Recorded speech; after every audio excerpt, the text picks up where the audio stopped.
Selamat datang di Teman Ngopi. Ngopeni pikiran. Nah, Kasih tepuk tangan sendiri. ya. Ini kita masih slow nggak nih? Masih pasti. Dari tadi kita tuh santai-santai. Slow sama santai itu apa sih Pak bedanya Pak? Nah, kadangkala kalau kemudian dulu waktu kecil slow aja men gitu. Santai aja. Ya kan? Sempat ngetren juga tuh. Iya kan? Iya kan? Slow aja gitu ya, slow aja men gitu. Tapi itu kan bukan berarti kita enak-enak kan? Iya. Iya.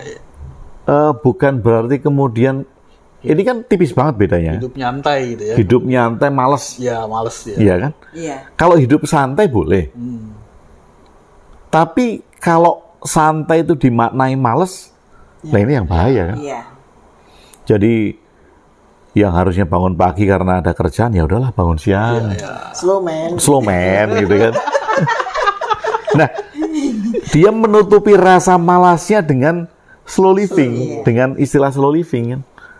Kalau diajak pergi ya tadi bangun siang gitu. Ini kan kita udah janjian jam 7. Slow aja gitu. Slow aja. Apa sih yang dikejar? Slow aja. Kalau ditanya, kapan kita nikah? Slow aja. itu termasuk slow living ya? Slow living ya. Lah makanya kan berarti itu menandakan dia malas menikahi. Alasannya dia penganut slow living. Malas menikahi tapi mau menikmati itu.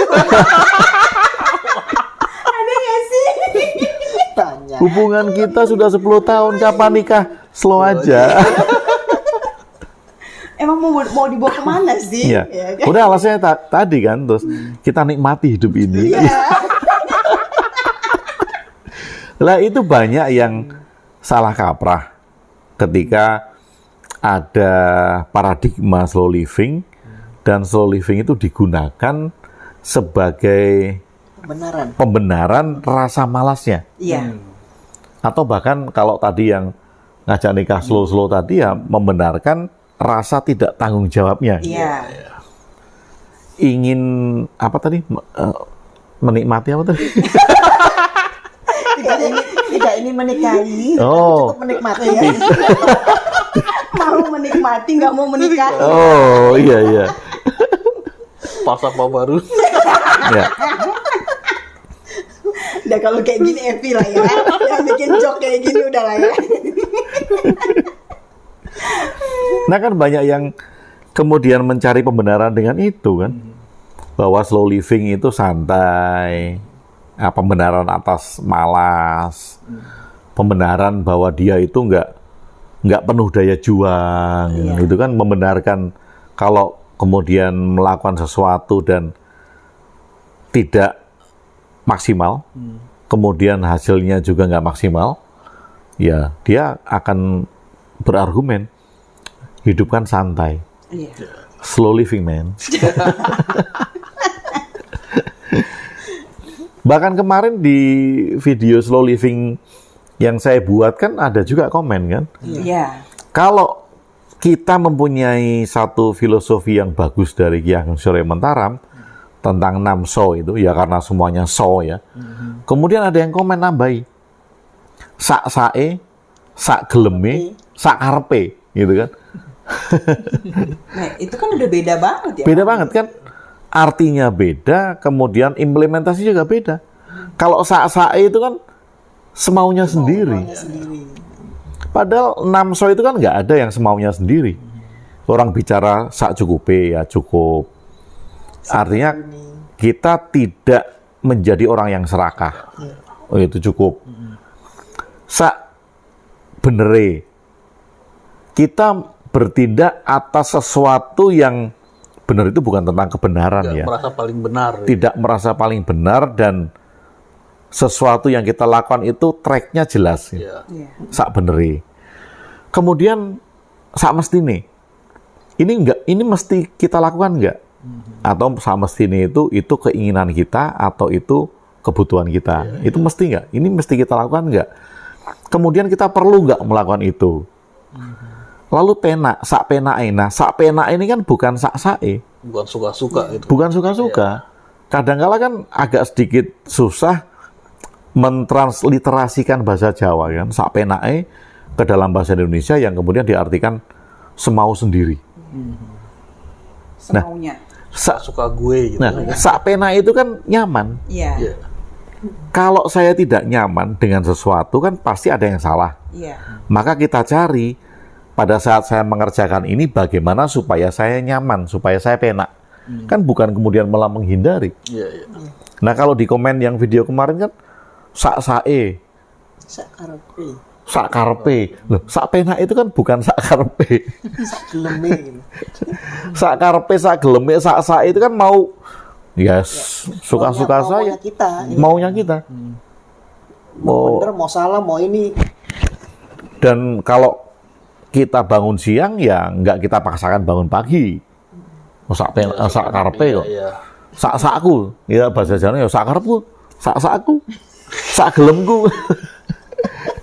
Nah, ini kan tidak diajarkan oleh Ki Ageng Surya Mentaram. Hindarkan tanggung jawab berarti Pak ya. Betul, kalau itu kan meninggalkan tanggung jawab kan. Kalau misalnya kalau kita bikin video, kalau kemudian kita sak-sae, sak geleme, lalu Sak penae. Jadi dia suka-suka. ya, sak penak iya karena itu nyaman ya. Iya. Sak penake betul. Betul, yang tadi di komen itu kan sak-sae, sak karepe, Sak geleme. sak geleme. Oh iya ya. Ya, sak geleme. Nah, dia bilang gitu. Kalau itu yang kita lakukan kan akhirnya kita tidak menunjukkan profesionalitas atas sesuatu. Iya. Orang sak-sae, Iya, iya. sak geleme, sak karepku dhewe. Akhirnya ya kuwi sak karepmu dhewe, sarep dadi apa ya biarin aja gitu kan. Oh sak geleme. Nah, penangkapan hal yang nggak tepat ini yang kemudian bisa menjadi pembenaran dari atas nama slow living itu. Orang itu sebenarnya malas, Iya. kemudian mengatasnamakan kemalasan karena hidup slow. Ini kan bukan berarti slow living itu semuanya bergerak lambat. Pelan, kalau kemudian konsisten, pelan tapi disiplin, pelan tapi komitmen, itu kan bukan sak geleme. Iya. Kalau kemudian alon-alon waton kelakon. Nah, Iya. Nah ini kan sering disalahgunakan juga kan. Alon-alon waton kelakon ya kayak tadi kan bangun siang, kita janjian ketemu. Jam 3 sore aja deh. Kenapa ya? Karena aku bangunnya jam 1. Ini kan sak geleme dhewe itu kan. Iya, iya. Semaunya dia sendiri ya, teman-teman yang lain enggak gitu kan. Itu kan hanya jadi pembenaran argumentasi rasa malas dalam dirinya. Nah kalau alon-alon waton kelakon sebetulnya kan sudah ada satu indikasi alon kelakon. ya.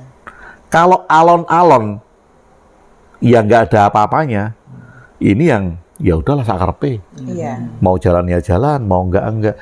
Tapi kan ada kalimat belakangnya kan, waton kelakon.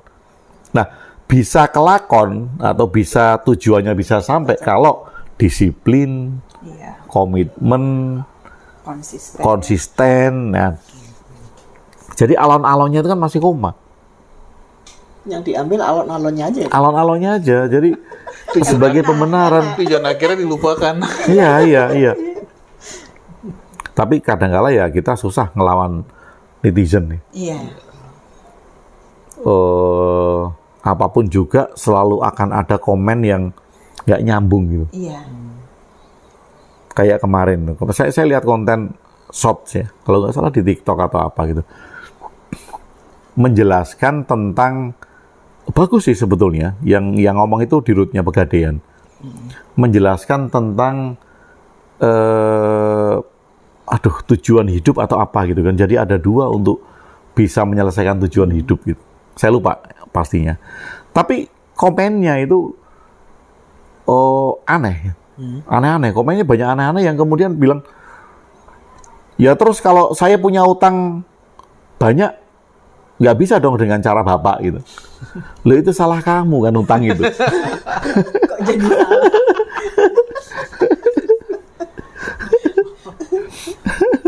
Jadi generasi santai, Pak. Nah itu juga ya. Generasi santai ini bener nggak sih?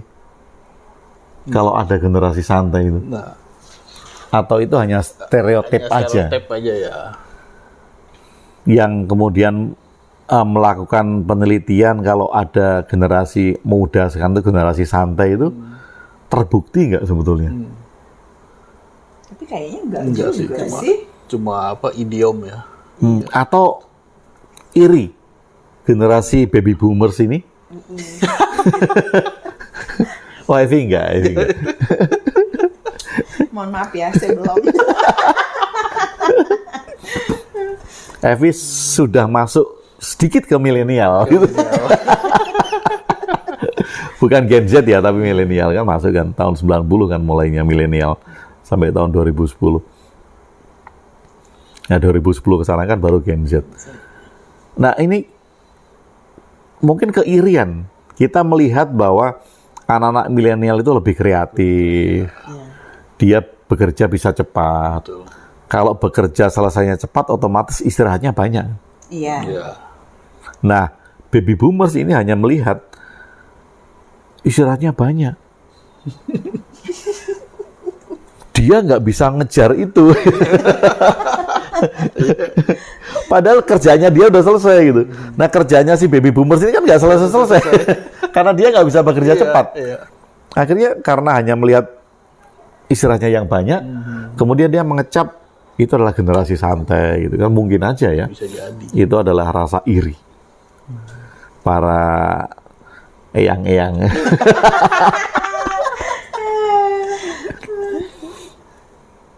Kalau di era-era 90-an tuh kan kok ada apa ya, kayak idiom gitu kan, serius tapi santai. Artinya kan ya mungkin kita kerjaannya serius gitu kan, tapi dengan kondisi santai gitu. Oh iya iya. Yang mungkin yang dimaksud generasi santai itu gitu kali, Pak. Dia kerja seserius saat itu gitu kan, dan hasilnya cepat, waktu jedanya Istirahatnya banyak. iya. istirahatnya Bisa jadi beli ya. Dan kalau itu kan nggak salah kan, nggak salah. targetnya tercapai. Betul. Ya mungkin pengaruh apa? Digitalisasi gitu, Pak. Ya istilahnya Iya. kerja smart gitu Iya. kan. Iya Gitu iya. kali ya. Jadi Iya. mungkin yang baby boomer kan ya soal-soal begini itu kan agak-agak Iya. jalan gitu ya. Itu saya ya. Main komputer gini agak susah gitu ya. Tapi misalnya katanya pegang Excel kan, Iya. masih isinya masih satu. Iya. Padahal ada cara yang lebih cepat Iya. gitu kan. Nah, kalau saya suka ngakalin ini, kalau saya pegang satu project gitu, freelance project yang selesainya 4 hari. Kemudian saya ngelihat, oh ini 24 jam bisa saya selesaikan. Akhirnya saya milih bukan bekerja 8 jam selama 4 hari. Saya milih 24 jam nggak Ya tidur. kebut semalam betul. Ya. 20 menit saya kerjakan, habis 3 hari saya istirahat. Misalnya bisa jalan-jalan, bisa Iya. Itu tadi bisa santai. bisa santai. Nah kadang kan orang ngelihatnya ini kan, Iya. dia nggak ngelihat Satu hari susahnya yang full satu hari yang full ini kan. Dia ngelihatnya kok cuman jalan-jalan, cuman ini. Iya. Lah ini udah melek-melek begadang ya. Kadang betul ya. Nggak dilihat. Betul, Pak. Karena itu nggak dibikin konten, Pak. Nah mungkin kayak gitu kan mungkin ya. Ya kayak kalau saya tugas luar kota juga gitu sih, Pak. Hmm. Dikebut di 1 atau 2 hari, sisanya ya udah kita jalan-jalan gitu Ya. kan. Tapi target Selesai. kan. Iya. Ya. Jangan sampai jadi generasi yang sak gelemi tadi. Nah, iya. Ya kan kita Kayaknya- dikasih tanggung jawab, balik ke kantor ada tanggung jawab selesai gitu kan. Nah, iya. Dan ini bisa jadi refleksi teman-teman juga ya. Iya. Kerja cerdas. Benar, iya. Artinya kalau kita bisa mengatur ritme kita kan kita tahu kapan kita mau istirahat, kapan kita mau kerja. Iya. Iya. Sehingga kita nggak kehilangan waktu buat jalan-jalan, nggak betul. me time gitu. Iya. Walaupun me time itu kalau bagi saya nggak ada sih. Family time itu juga nggak ada. Kenapa, Pak, nggak adanya? Kalau setiap hari atau setiap saat itu me time saya, kan saya nggak perlu me time khusus. belum menciptakan me time. Nggak perlu menciptakan me time sendiri. Tidak perlu dikhususkan, oh ini saya me time nih. Iya, nggak Karena perlu. setiap saat itu udah, bagi Bapak itu udah Sudah me time. Iya. Ya kayak tadi lah, kalau di dalam 1 bulan misal, 1 bulan itu bekerja 22 hari. 22 hari. Ya, normalnya ya, kita hitung normal aja lah 22 hari. Tapi kemudian dalam 1 bulan itu saya melihat bahwa pekerjaan itu bisa selesai dalam 5 hari. Iya. Nah 5 hari selesai, yang selebihnya bukan hanya 8 hari, karena ditambah 18 ya, kan jadi lebih panjang kan. Iya. Akhirnya kan saya tidak akan mengambil 1 hari, misalnya hari Minggu aja, atau hari malam Minggu aja untuk me time. Lah ini kan sudah me time semua. Iya, iya.